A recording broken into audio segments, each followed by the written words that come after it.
ஆபாச பாடலுக்கு இசையமைத்ததாக இசையமைப்பாளர் அனிருத்தை கோவை காவல் நிலையத்தில் ஆஜராக கோரிய அனுப்பிய சம்மன் அனுப்பப்பட்டிருந்தது. இதில் அனிருத் வெளிநாட்டில் இருப்பதால் வர இயலவில்லை என அவரது வழக்கறிஞர் செந்தில்குமார் தெரிவித்துள்ளார்.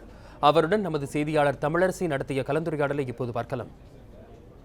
வழக்கறிஞர் செந்தில்குமார் கோவை ரேஸ்கோர்ஸ் காவல் நிலையத்தில் இன்றைய தினம் நேரில் வந்திருக்கிறார். அவரிடம் இது குறித்து கேட்கலாம். வணக்கம் சார்.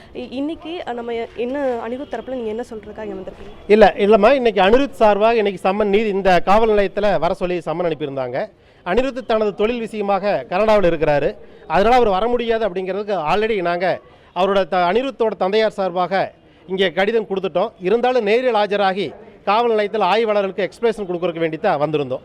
மீண்டும் அனிருத் எப்போ மீண்டும் இந்தியா திரும்புறாரு, எப்போ இங்கே ஆஜராவார்? அவர் 1 வீக் 10 டேஸில் இந்தியா திரும்பிடுவார். இருந்தாலும் இந்த காவல் நிலையத்திலிருந்து அடுத்தது எப்போ ஆஜராகும்னு சம்மன் அனுப்புகிறாங்களோ அந்த தேதியில் கண்டிப்பாக அனிருத் இந்த காவல் நிலையத்தில் ஆஜராவார். அனிருத் தரப்பில் சொல்லப்படக்கூடிய விளக்கம் என்ன சார்?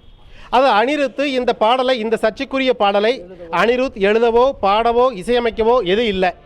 அனிருத்துக்கு இந்த வழக்குக்கும் இந்த பாடலுக்கும் இந்த வழக்குக்கும் சம்மந்தம் இல்லை.